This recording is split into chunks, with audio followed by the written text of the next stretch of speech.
आगे हमें एकेडमी का सीन दिखाया जाता है जहाँ पे सभी बच्चे चिल्लाते हुए कहते हैं, क्या सडनली एक मार्शल आर्ट टूर्नामेंट, और वो भी एकेडमी के रिप्रेजेंटेटिव के खिलाफ जिन्होंने प्रीलिमिनरी मैचेस खेले हैं। इस पर आगे से साबिगान सफाई देते हुए कहता है, हाँ ये सभी चीजें ऐसे खराब हो गई। इसे सुन वो बच्चे और भी ज्यादा चिल्लाने लगते हैं।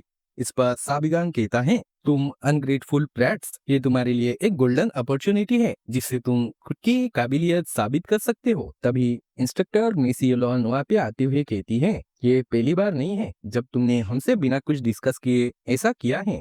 तो बताओ आखिर इसका रीजन क्या है, क्यों आखिर तुम suddenly heavenly martial art tournament में पार्टिसिपेट करना चाहते हो। इस पर साबिगान अपनी शेखी बिखेरते हुए कहता है, ऑफ कोर्स, ताकि मैं अपने बिलव कैडेट्स को इस घटिया सी जगह से बाहर निकालकर वाइडर वर्ल्ड को दिखा सकूं। तभी इयोन उक्योंग कहता है, चलो अब ये नॉनसेंस बंद करो, क्या मैच ब्रैकेट डिसाइड हो गए हैं। इस पर साबियांग लिस्ट ओपन करते हुए कहता है, यू इंसोलेंट ब्रैट, तुम्हारे मैचेस सेट हो गए हैं, तो चलो देखते हैं फर्स्ट मैच किसका है। योंग जारियांग, तुम्हारा ओपोनेंट सान चोजिन है, द फेरियस टाइगर क्लास से, वो भी एक फर्स्ट ईयर है। इस बात को सुन योन जारियांग बहुत ज्यादा सहम जाता है और अपना सर पकड़ लेता है। इसे देख साबिगांग कहता है, आखिर इसे क्या हुआ।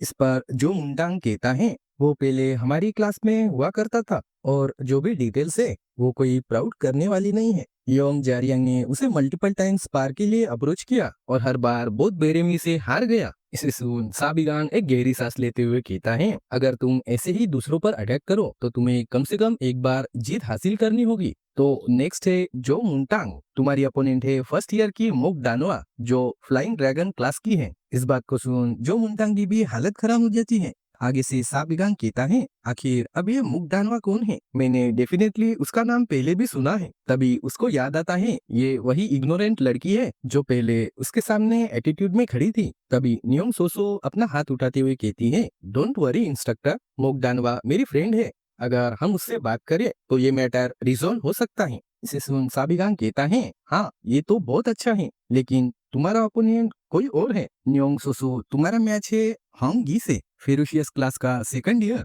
लगता है उन सभी हरामियों ने इन सभी मैचेस को डिटेल में फिक्स किया है। तभी वो नेक्स्ट कहता है, योन वुक्योंग, तुम्हारा अपोनेंट है ली बिग्योम, फ्लाइंग ड्रैगन क्लास का थर्ड ईयर। इस नाम को सुन योंग वुक्योंग गुस्से में भर जाता है और सभी क्लास पेनी नजर से उसे ही देख रही थी। तभी साबिगांग कहता है, आखिर इस रिएक्शन का क्या मतलब है। इस पर डान लीजन कहता है, इंस्ट्रक्टर क्या आपको सच में ही ली बिग्योंग के बारे में पता नहीं है, वो एक टॉप स्टूडेंट है पूरे इंटायर थर्ड ईयर में, और बस इतनी ही बात नहीं है, वो वाइस मास्टर है लोटस सॉर्ड हॉल का। उस सॉर्ड हॉल को योन क्लैन ने ही फाउंड किया है। इस पर आगे से साबिगांग कहता है, अच्छा तो मतलब तुम दोनों पहले से एक दूसरे को जानते हो। और उसकी टांग खींचते हुए कहता है, तो क्या वो तुमसे ज्यादा स्ट्रॉन्गर है। इसे सुन योंग क्योंग कुछ नहीं बोलता और बस एक हल्की सी स्माइल पास करता है। आगे साबिगांग कहता है, लास्टली डान लीजंग, तुम्हारा ओपोनेंट है गोफ बोयुक जो कभी तुम्हारे साथ ही कमीलिया क्लास में पढ़ता था। इसे सुन डान लीजंग कहता है, गोफ बोयुक, क्या आप इसको लेकर सीरियस हो। इस पर साबिगांग कहता है, हाँ वही गोप बुयुक जिसे मैंने बहुत बेरहमी से पीटा था, उसने स्पेसिफिकली रिक्वेस्ट की है तुम्हारे साथ फाइट करने के लिए। योंग जारियांग और जो मुंटांग वो काफी ज्यादा डिप्रेस लग रहे थे। तभी साबिगांग उनके पास आकर शोल्डर पर हाथ रखते हुए कहता है, डोंट वरी माय डिसाइपल, क्या तुम्हें लगता है तुम्हारा इंस्ट्रक्टर इसे ही तुम्हें हारते हुए देखता रहेगा, लेकिन मेरी ये बात भी याद रखना, नो पेन नो गेन। इसलिए आज से तुम्हारे पास एग्जैक्टली 1 वीक का टाइम है, इसलिए तुम्हें यूजुअली से ज्यादा हार्डर मेहनत करनी पड़ेगी। इस पर जो मुंटांग कहता है, मुझे जीतने से कोई फर्क नहीं पड़ता, इसलिए मैं मेरी सिचुएशन के साथ में ठीक हूँ। इसे सुन साबिगांग एक अजीब एक्सप्रेशन के साथ में कहता है, क्या मैंने तुमसे तुम्हारा ओपिनियन पूछा। और उन दोनों की बहुत ज्यादा हार्ड ट्रेनिंग शुरू कर देता है और कहता है, नेक्स्ट 1 वीक के लिए तुम्हारी बेसिक ट्रेनिंग की इंटेंसिटी ट्रिपल कर दी जाएगी, ये एक लिमिटेड टाइम स्पेशल ट्रेनिंग है। तभी वहाँ पर न्योंग सोसो आते हुए कहती है, इंस्ट्रक्टर आखिर मैं क्या करूँ। इसे सुन साबिगांग मेसियोलॉन की तरफ इशारा करते हुए कहता है, तुम्हें इंस्पेक्टर मेसियोलॉन पर्सनली गाइड करेगी। इस बात को सुन मेसियोलॉन कहती है, आखिर ये बात तुम खुद से ही कैसे डिसाइड कर सकते हो। योंग क्योंग वहाँ से जाते हुए कहता है, अच्छा तो फिर मैं जा रहा हूँ। इस पर साबिगांग कहता है, हाँ ठीक है, मैं तुम पे ट्रस्ट करता हूँ, कैडेट योन वुक्योंग। तभी बेचारा डान लीजंग वहां पर आते हुए कहता है, इंस्ट्रक्टर क्या आप मुझसे भी कोई स्पेशल ट्रेनिंग कराने वाले नहीं है? इस पर आगे से साबियांग कहता है, नहीं, फिलहाल के लिए तुम अपनी ब्रीथिंग कल्टीवेशन पर फोकस करो। इसे सुन आगे से डान लीजंग कहता है, बहुत ज्यादा टाइम हो गया जब मैंने कुछ नया सीखा हो। इस पर साबियांग कहता है, आखिर मैं तुम्हें कितनी बार बताऊं, अगर तुम क्विकली स्ट्रॉन्गर होना चाहते हो तो तुम्हारे पास बस यही एक रास्ता है, लेकिन आज तुम कुछ ज्यादा ही परसिस्टेंट लग रहे हो। क्या इसकी वजह ये है कि तुम्हारा ओपोनेंट गोक बुयुक है? और वहां से जाते हुए कहता है, इसके बारे में ज्यादा मत सोचो, तुम वो हो जिसने योन वुक्योंग को हराया है। और इंस्पेक्टर मे को इशारे से बताता है, उन सभी हरामी बच्चों पर मेरे लिए नजर रखना। इस पर मिस यूलोंग कहती है, आखिर क्लास के बीच में अब तुम कहाँ पे जा रहे हो? इसे सुन साबिगांग कहता है, मुझे बाहर कुछ अर्जेंट काम है, इसलिए मैं वहाँ पे जा रहा हूँ। अगर मेरे बारे में कोई पूछे तो कुछ भी बहाने बना लेना। और वहाँ से गायब हो जाता है। इसे देख मिस यूलोंग चिढ़ते हुए मन में कहती है, जब उसने कहा मेरे क्लोज रहो तो क्या